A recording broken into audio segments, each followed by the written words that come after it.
أعوذ بالله من الشيطان الرجيم. بسم الله الرحمن الرحيم. الحمد لله الذي أنزل على عبده الكتاب ولم يجعل له عوجا قيما لينذر بأسا شديدا من لدنه ويبشر المؤمنين الذين يعملون الصالحات أن لهم أجرا حسنا ماكثين فيه أبدا وينذر الذين قالوا اتخذ الله ولدا ما لهم به من علم ولا لآبائهم كبرت كلمة تخرج من أفواههم إن يقولون إلا كذبا فلعلك باقع نفسك على آثارهم إن لم يؤمنوا بهذا الحديث أسفا إنا جعلنا ما على الأرض زينة لها لنبلوهم أيهم أحسن عملا وإنا لجاعلون ما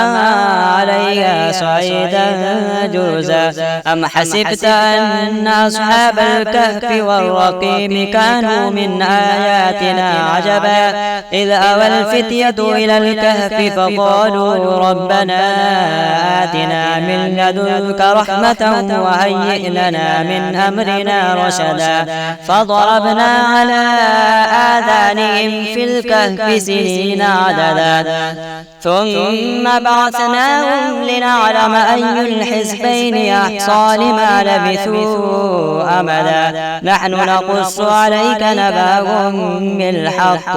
إنهم فتية آمنوا بربهم وزدناهم هدى وربطنا على قلوبهم إذ قاموا فقالوا ربنا رب السماوات والأرض لن ندعو من دونه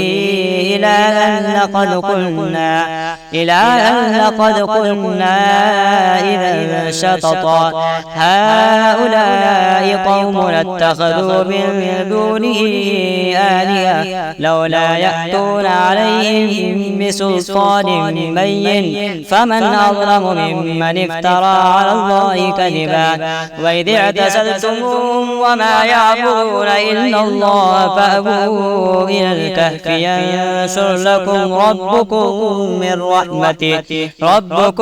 من رحمته ويهيئ لكم من أمركم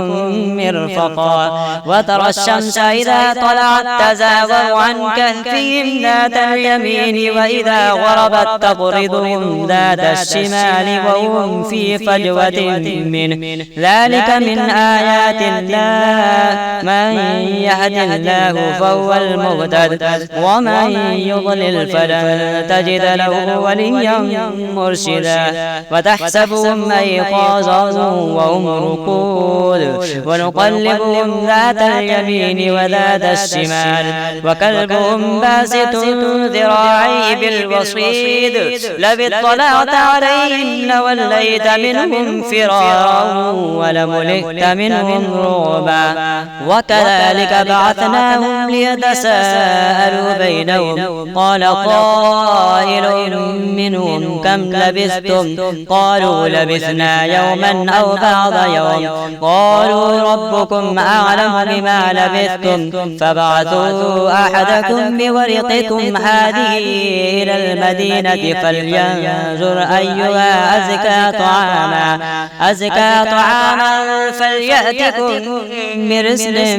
منه وليتلطف ولا يشعرن بكم أحدا إنهم إن يظهروا عليكم يرجموكم أو يعيدوكم في ملتهم ولن تفلحوا إذا أبدا وكذلك أعثرنا عليهم ليعلموا أن بعد الله حق وأن الساعة لا ريب فيها إذ يتنازعون بينهم أمرهم فقالوا ابنوا عليهم بنيانا مكانا ربهم أعلم بهم قال الذين غلبوا على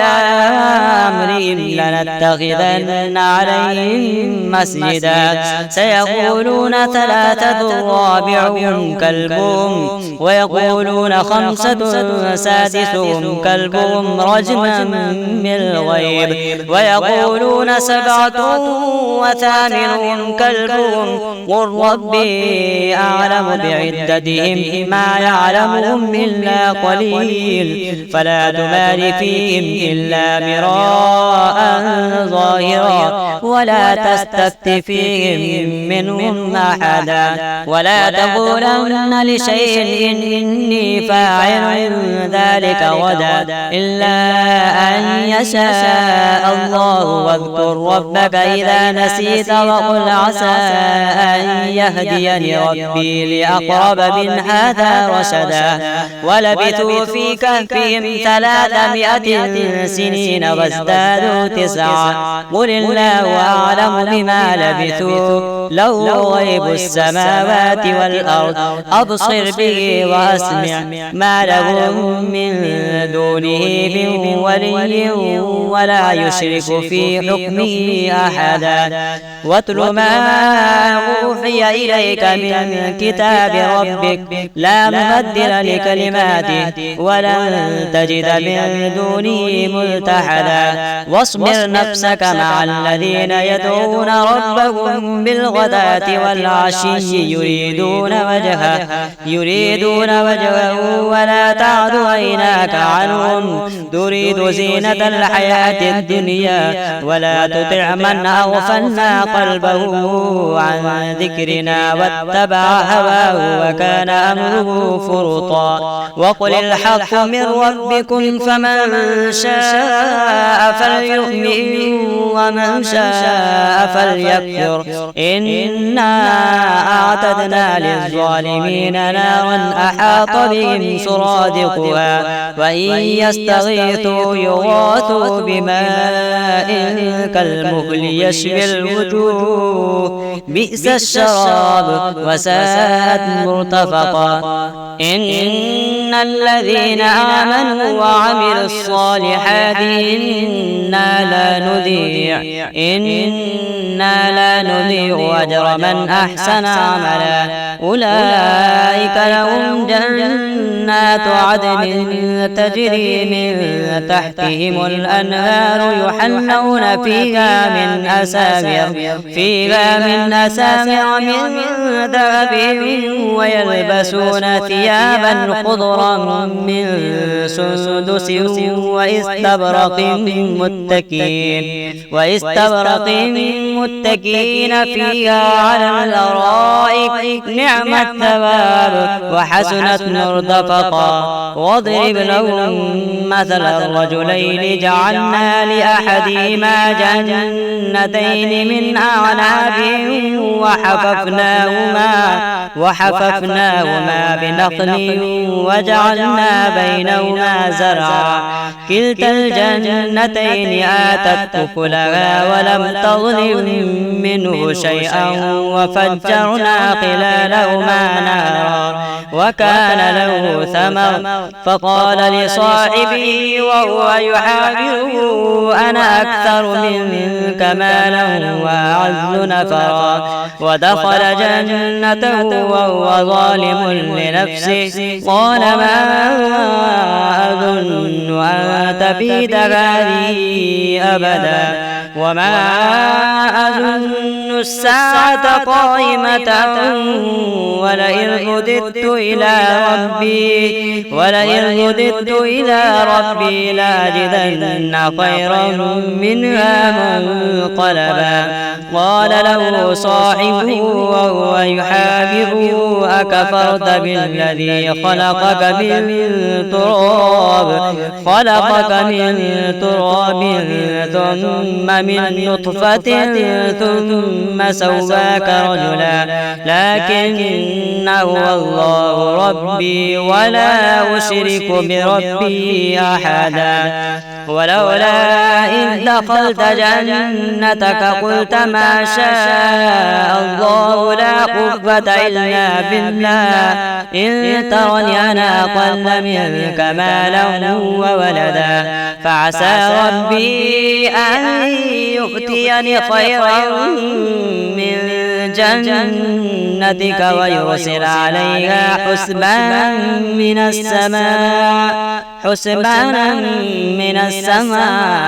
فتصبح صعيدا زلقا أو يصبح ماؤها غورا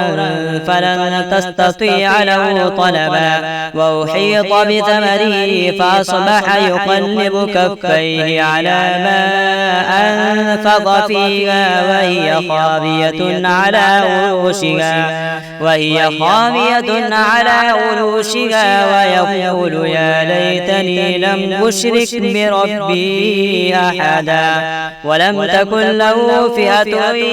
ينصرونه من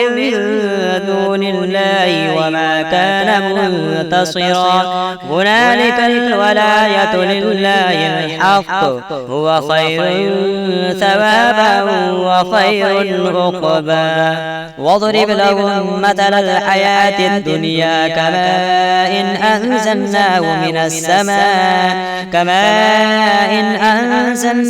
من السماء فاختلط به نبات الأرض فأصبح هشيما تذروه الرياح وكان الله على كل شيء مقتدرا المال والبنون زينة الحياة الدنيا والباقيات الصالحات خير عند ربك ثوابا وخير أملا ويوم نسير الجبال فترى الأرض بارزة وحشرناهم فلم نغادر منهم أحدا وعرضوا على ربك صفا لقد جئتمونا كما خلقناكم أول مرة بل زعمتم أن لن نجعل لكم موعدا ووضع الكتاب فترى المجرمين مشفقين مما فيه ويقولون يا ويلتنا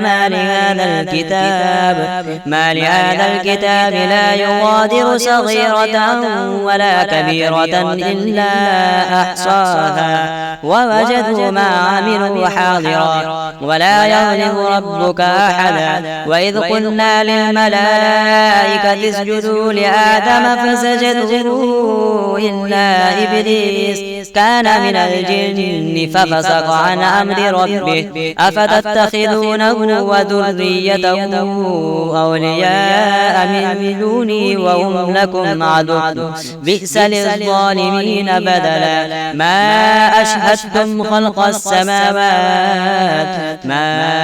أشهدتهم خلق السماوات والأرض ولا خلق أنفسهم وما كنت متخذ المضلين عددا ويوم يقول نادوا شركائي الذين زعمتم فدعوهم فلم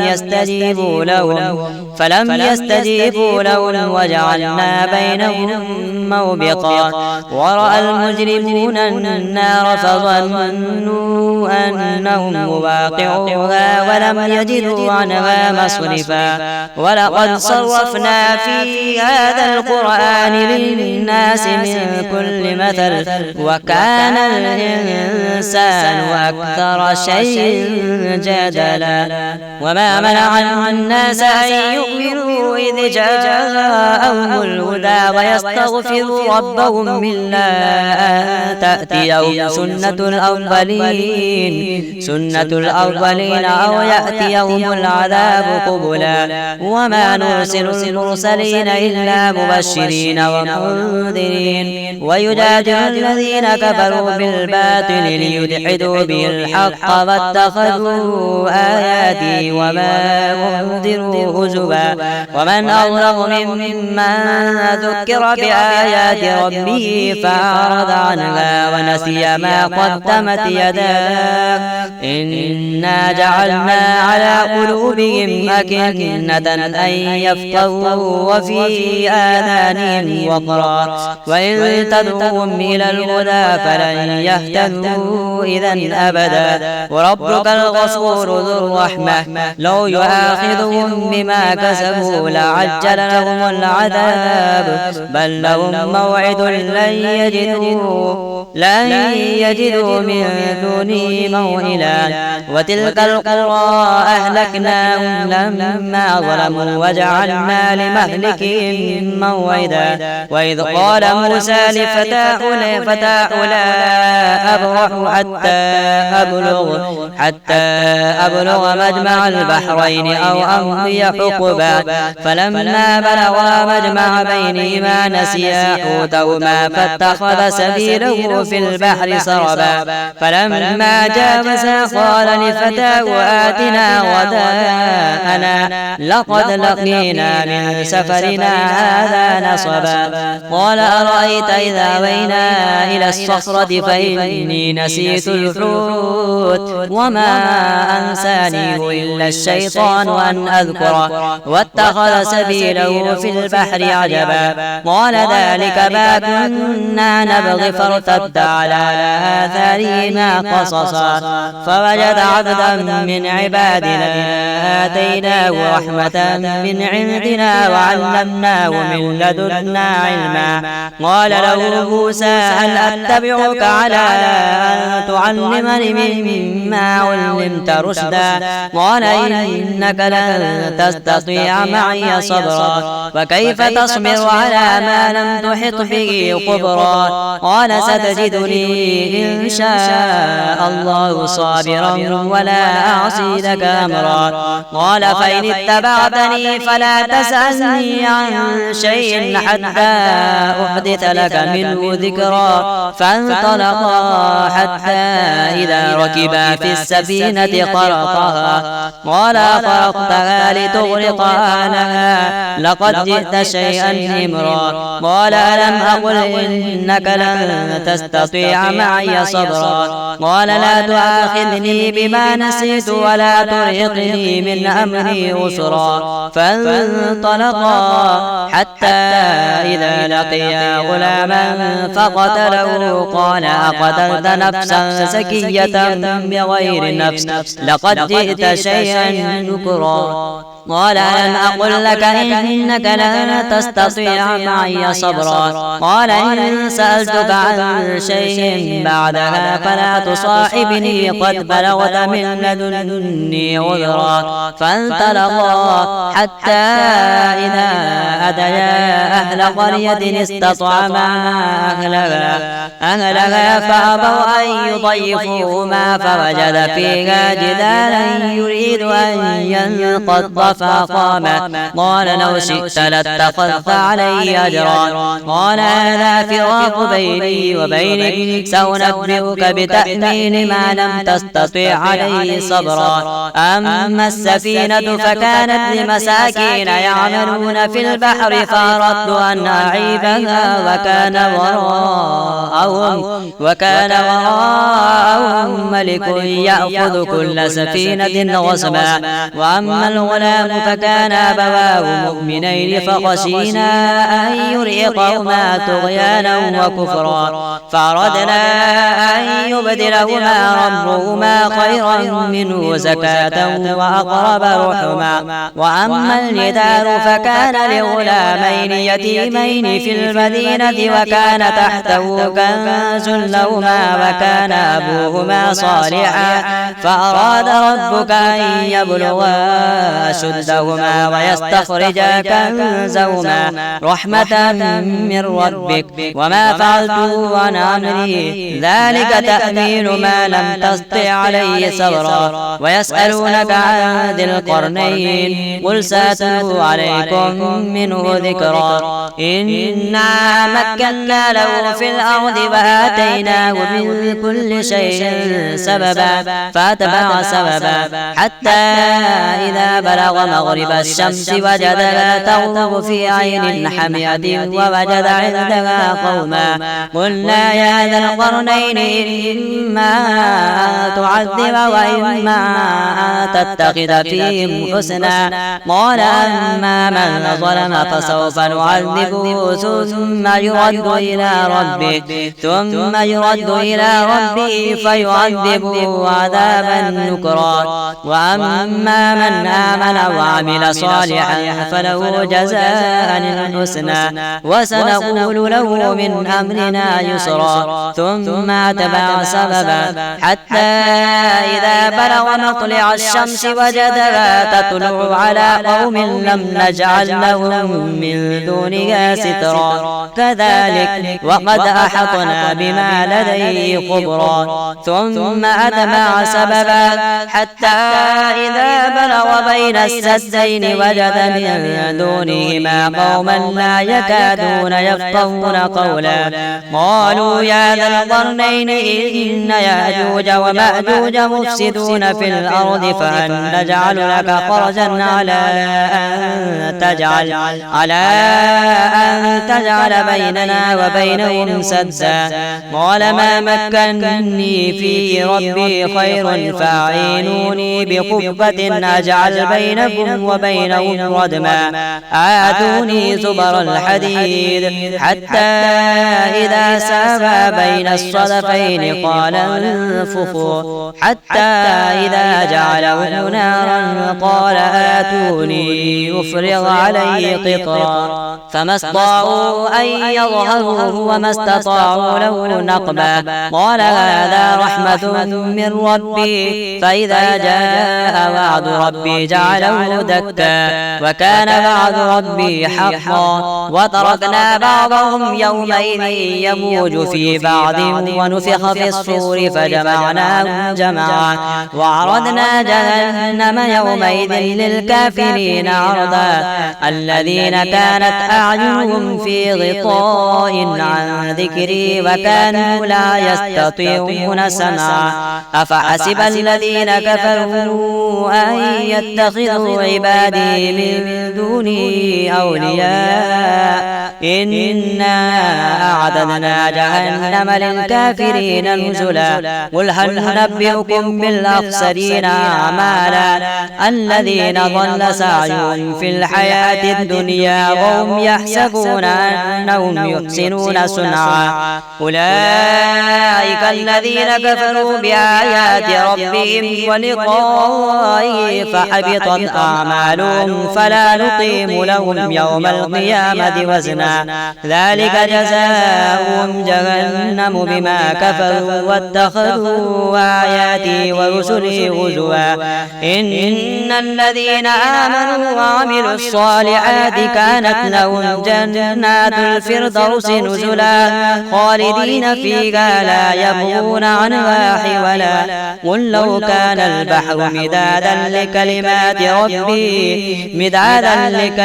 ربي لنفد البحر قبل أن تنفد كلمات ربي ولو جئنا بمثله مددا قل إنما أنا بشر مثلكم يوحى إلي أنما إلهكم إله واحد فمن كان يرجو لقاء ربه فليعمل عملا صالحا ولا يشرك بعبادة ربه أحدا.